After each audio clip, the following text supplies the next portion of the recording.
سیاست آیت الله خامنه‌ای یا سیاست کلی نظام مبتنی بر پیشبرد برنامه هسته‌ای، برنامه‌های موشکی،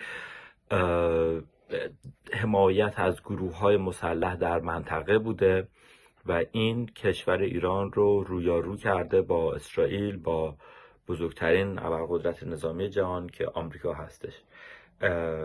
مسئله سیاست خارجی، فشار تحریم‌ها، درگیر شدن در نبرد نظامی، نیاز به افزایش بودجه نظامی، تمام اینها از مسائل بسیار مهمی بود که روی مسئله اقتصاد و معیشت مردم تأثیر گذاشته.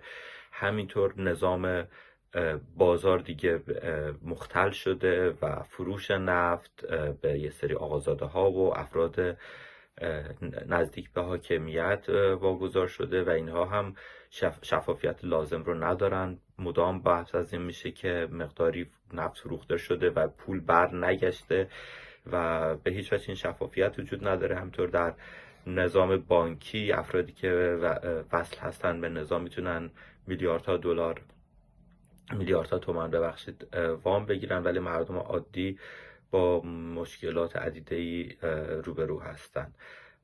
به نظر من مهمترین مسئله سیاست خارجی هستش که گریبانگیر اقتصاد ایران شده.